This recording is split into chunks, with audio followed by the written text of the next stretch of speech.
En fait, le premier travail, ça passe par l'écriture.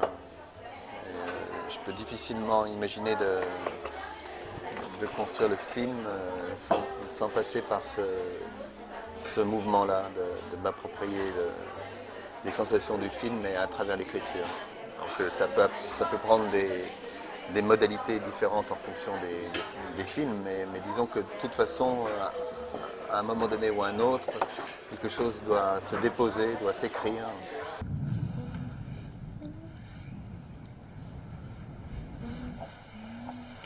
C'est vraiment le désir d'un lac très particulier que j'avais en tête, mais que j'avais en tête pas tellement comme une vision, comme une image, mais comme une sensation fabriquée justement avec des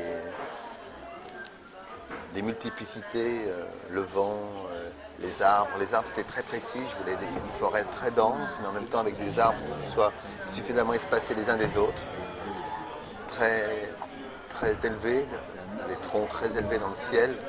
Donc c'était pas une forêt de sapins très serrée, mais au contraire, ça demandait un certain type de conifères. Et le lac, très vite, je l'ai pensé comme un verrou qui interdisait ou rendait très difficile l'accès à cette famille. Et donc l'accès de cette famille au monde en retour. Donc c'était comme un lieu qui me troué, quoi, d'une certaine façon, comme un trou noir, enfin, qu'il s'agissait de pouvoir traverser, ou peut-être même, au fond, pénétrer, parce qu'en traversant, peut-être on n'en sort pas plus. Mais, donc ça, c'est venu avec beaucoup de force, cette sensation du lac, et puis de la forêt, des souffles. Et puis l'épilepsie très vite, la mère aveugle très vite, l'enfant aussi. Enfin, tout ça constitue une sorte de connexions qui ont des vitesses particulières. Les choses se connectent très rapidement. Puis parfois après, il n'y a plus rien pendant un moment. Ça a été compliqué le chemin du son, compliqué et simple à la fois. C'était simple parce que je savais aussi que je voulais l'indication que j'avais donnée à l'ingénieur du son, c'était qu'on devait pouvoir avoir accès au film les yeux clos, enfin, un film qui puisse être juste entendu d'une certaine manière. Donc chaque son était très précisément construit dans sa matière, ensuite installé dans le film par le montage et puis ensuite mixé. Donc il y a un travail constant sur ce que l'on entend, comment on l'entend et à quelle proportion et comment on l'entend après quoi et avant quoi. Donc c'est comme une sorte de partition des bruits de pas dans la neige, du vent, de la pluie, des souffles.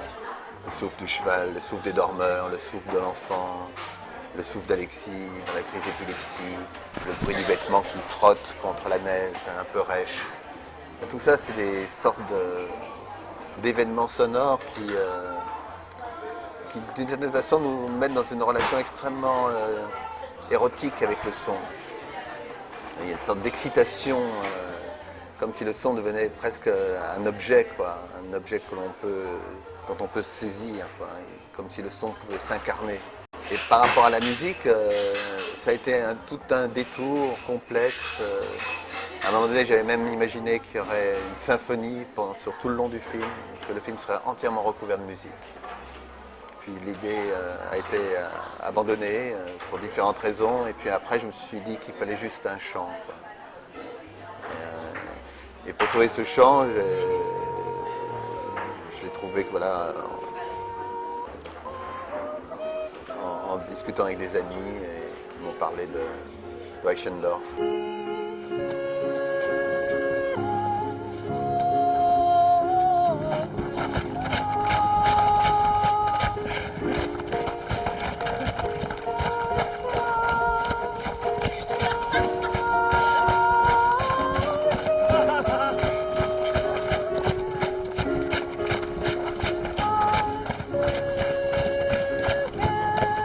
fabrique quelque chose et on essaie de le fabriquer avec le plus de force et de sincérité possible, en étant le plus proche de soi, de ce qu'on éprouve, sans se détourner justement de ces émotions, de ce que l'on peut ressentir. Et puis ensuite, le film, il a sa force ou il a sa présence qui est propre.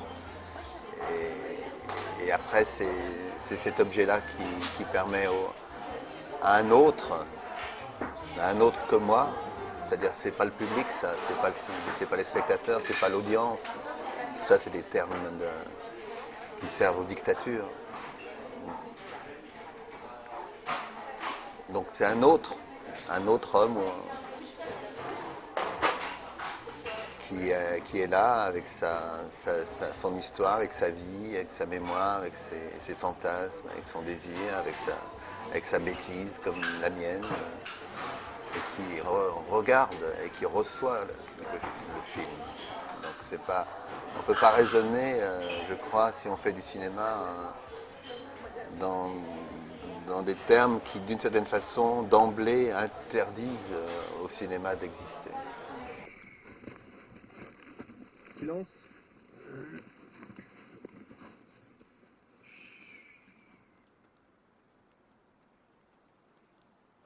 Là, sur ce film-là, j'ai fait le cadre et la lumière. Et sur le son, j'ai pas fait le son au sens où... mais je suis présent parce que j'ai des discussions constantes avec le travail sur le son. Et aussi dans la relation que j'ai avec... une relation très intime que j'ai avec la monteuse qui travaille avec moi, qui s'appelle Françoise Tourmen, et avec qui au moment du montage, réellement, on dessine le film, quoi. On le dessine pas seulement en termes de montage d'image, mais aussi en termes de montage son, quoi. Il y a déjà des décisions qui sont prises avec beaucoup de force à ce moment-là et qui ensuite sont poursuivies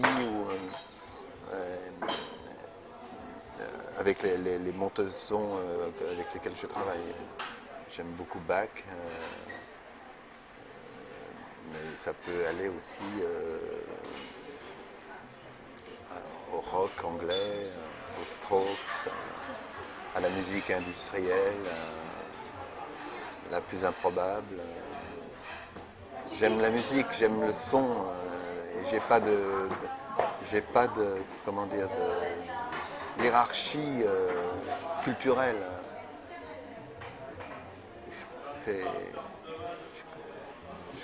Il y a certaines choses qui sont faites, par exemple dans la musique industrielle ou dans le rock, qui ont une grande force et qui transmettent aussi beaucoup d'énergie, beaucoup de joie, mais comme ça peut être aussi le cas avec un prélude de Bach ou une fugue, quoi.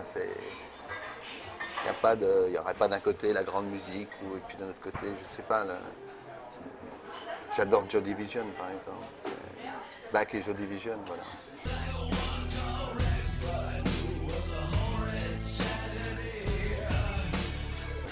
C'est quelqu'un d'assez étonnant, Manson.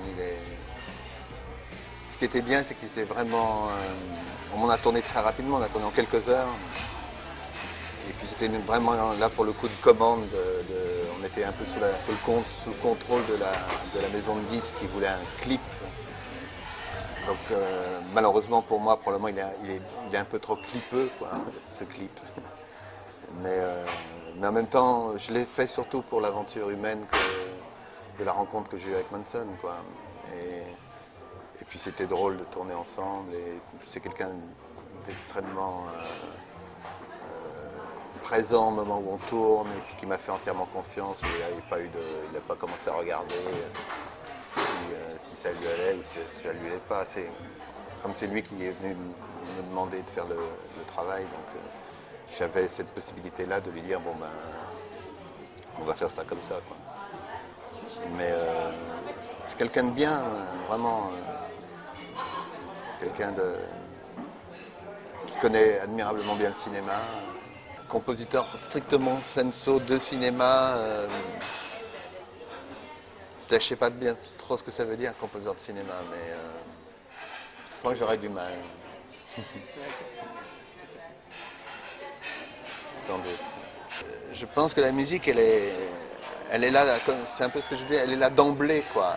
Il n'y aurait pas la possibilité pour moi de faire l'image et puis après de dire, bah tiens, je te donne ça, puis, parce que ça veut dire quoi à ce moment-là?